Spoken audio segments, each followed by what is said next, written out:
Are you right wing or left wing? Um, my favorite wings are, um, honestly, I really like buffalo wings. Hi, and welcome back to Through the Muck and the Mire. I'm your host, David Alfield, and obviously we're going to be talking about Amy Coney Barrett. So strap in. I want to talk about originalism and give a little bit of perspective on historical conservative values, and then we'll start talking about court cases that are going to be coming before the court with this supermajority. And then lastly, we'll talk about what other avenues of approach we have for all of these issues that might come before the court. So first is originalism.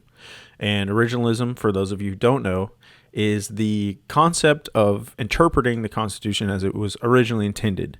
I think that's kind of a silly thing to suggest, because what other way would you interpret it, the Constitution? If you're trying to interpret the Constitution, then you're trying to interpret what you think it was originally intended to do. So there's an issue with the concept of originalism. I think that it's a great idea. I have the utmost respect for the Constitution. I literally am a nerd.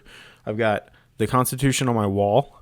I've got a law book on the Constitution because I'm a law student. I have a pocket book, a pocket version of the Constitution. I have a copy of the Federalist Papers. I don't know. I've got a lot of nerdy things for the Constitution. I've got some books about the Supreme Court behind me. One called Originalism as Faith. Another one about the Supreme Court. That's Supreme Myths. Basically, I even have, if you watch my other videos, I even have the Constitution on a whiskey glass. So, my point is, I definitely have a lot of admiration for the Constitution. I am a patriot, and I believe that America is an amazing country, and we have proven it throughout history. People might disagree with me on that and say, America is guilty of all these terrible things, but I don't see it through that perspective. I see it as, yes, we did do a lot of really terrible things throughout history, but our history is progressive throughout history going forward. We have stepped away from those things continually, and we continue to step away from them. We have continually been fighting for people's rights and giving people more rights. And the Constitution has helped that, I believe. And I think that the Constitution was intended to help that. The founders wrote the Constitution not to limit the people and tell us what our, prescribed rights are. They wrote the Constitution to limit the government from basically violating our rights. So I guess at the end of the day, my main point is, if you use your originalism, hold on, I don't think I made this point yet. Originalism can be thought of like Christianity or the Bible. You can call yourself a Christian and you can read the same Bible, but there are how many different hundreds, maybe thousands of denominations that interpret the words of the Bible differently. The same is true with originalism. There are examples throughout history of people that look at the same exact set of facts and call themselves an originalist, but they differ on their perspective of what that actually means to be originally interpreting the Constitution in those set of facts. So it all boils down to what your originalism is. So we're going to have to find out, what is Amy Coney Barrett's originalism. The fear is that her originalism is just going to be Catholic values. And I think that's a credible threat and fear to a lot of people in the United States, because Catholicism doesn't represent the entire United States. And that's what the Constitution was set out for. It was supposed to be, it literally says, we the people. Right there. We the people. It was made for the people, and it's supposed to always represent the people. So I think it's a bad idea to let, a few people's religious values control the entire United States, because that's not representative of the entire population. So now let's talk about conservative values. So I am a conservative in some aspects. I'm conservative fiscally. I hate taxes. I think that, if ideally, if we could figure out a way to get rid of taxes altogether, I would be all for it. I understand that they're a necessary evil because we have to pay people like the police and the military and school teachers and stuff like that. And, there is privatization, but that's a whole nother topic. But anyways, I'm conservative when it comes to money. I also don't like big government. That is a conservative ideal. But there's also socially conservative values.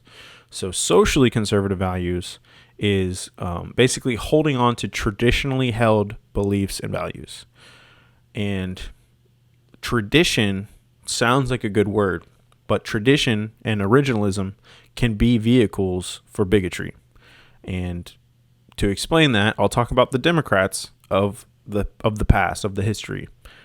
Basically, all the way up until 2012, Democrats have continued to be bigots and racist. The Ku Klux Klan, the Southern Democrats who were opposed to abolishing slavery. Those are conservatives. That's a conservative mindset. Like Joe Biden is a conservative. The Ku Klux Klan was conservative when they were, that's why they support the Republican Party today, because the Republican Party is the modern conservative. Robert, I was going to say Robert E. Lee. Abraham Lincoln was a Republican, but he was a liberal Republican. So, like, if you look at him from today's standard of what it means to be a liberal or a conservative, he was open to new ideas, like getting rid of slavery. That the definition of liberal is literally to be open to new ideas and progressive ideas. That was progressive at the time. The conservative thing at the time was to say, no, we like our slaves. We're going to keep them. And that's what the Democrats that were conservative, that's what they did. So now if we apply that to modern day America, the modern liberal Democrats are, calling for more rights for black people and for Hispanic people and for gay people and for trans people. And the conservative, it typically is conservative Christian people, are saying, screw immigrants. Black people are free enough. Gay people don't deserve to be married. I feel like at this point, even all of the conservatives at least know a family member or friend that is gay, so they've at least come around the corner on that one. But the trans rights is a relatively new topic because it's been more exposed to the world at this point. It's more in your face. So now we have to work through that as a country. So the point in saying all this is essentially these topics on immigration, gay rights, trans rights, and there could be others that I'm missing. Abortion. Abortion is a trickier one because there is another life involved. But basically, there is room to use originalism as a vehicle to promote bigotry. And if you do that, you're going against what the Constitution was originally intended to do. And I hope that Justice Barrett doesn't do that. Again, I'll say, abortion, I think that the women, that should be a woman and a doctor's choice. But I guess it at the end of the day, for me, it's, at what point is the child viable to live outside of the womb without the mother? And then is there some kind of exigent, crazy, medical circumstance where either the baby or the mother's going to die? It's not so cut and dry. It absolutely should not be no abortions are ever allowed. But there's this, I feel like the Republicans that are super against it think that there's this just huge trend of women that are going out and getting pregnant on purpose and having, carrying babies into full term pregnancy and then killing them at the last second. That's ridiculous. That's not happening. Maybe that has happened. Maybe there's some crazy people out there that have done that on purpose.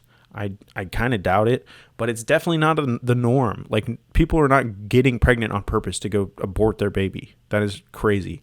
So in general, I think that should be a woman's choice with her doctor, and that should be a medical choice. Not the government doesn't need to mandate, that situation.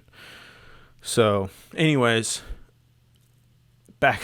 Sorry, I digress. I trying not to rant here because there's just so much to unpack. But the first thing that's going to come up right after the election, basically, is the Affordable Care Act, and that is going to have a huge effect on a lot of people's lives. And I don't really know exactly where that falls, like, conservatively or whatever. Like, I'm not really sure what the arguments are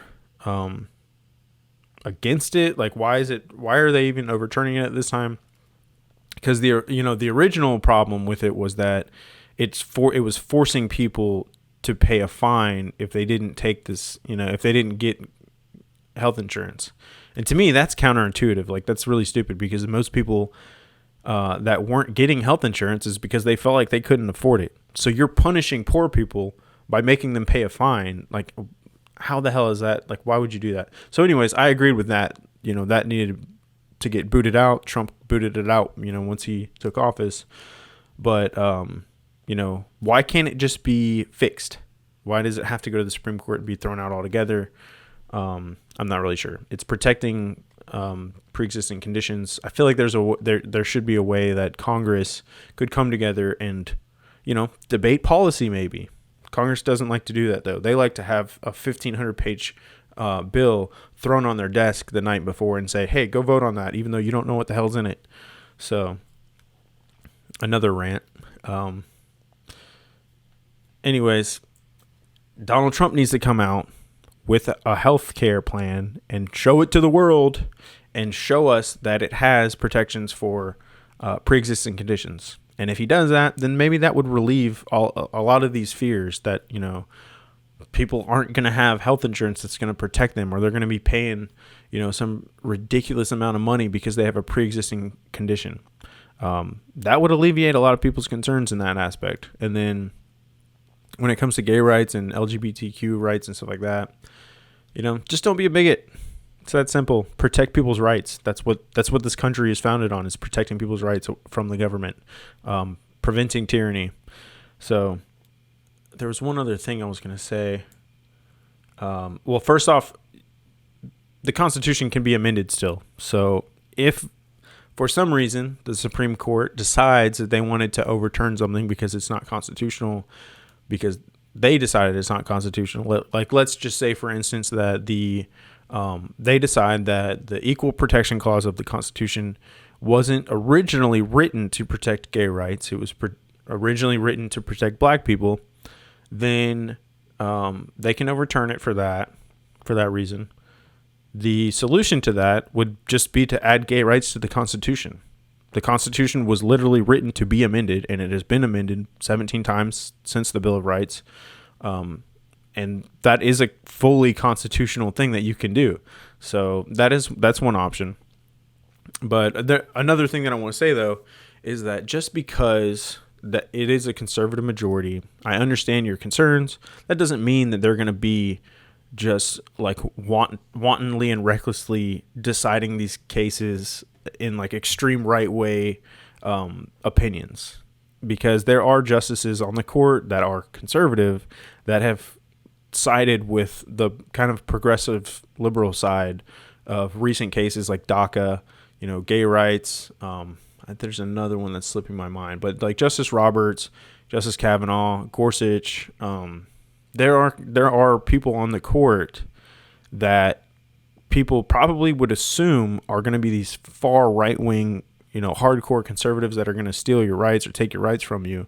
And history has shown that that's not always the case. Like, they don't fit in a box like that. They have a level of integrity at that level that I have plenty of gripes with the Supreme Court justices and a lot of different opinions throughout history. But I also do think that they're more moderate than a lot of people would assume. I think that to get to that level as a judge, you have to be, somewhat moderate and rational. And the last thing I'll say is that the American Bar Association, they rated her as like whatever they're high qualified to be a Supreme Court justice. So with that, I'm going to say, I'm going to give her a chance. We all have to give her a chance because she's already been nominated and confirmed to the Supreme Court. So you're going to have to get over it either way. You being upset and being pissed off and worried about it, it's not going to do anything to protect yourself.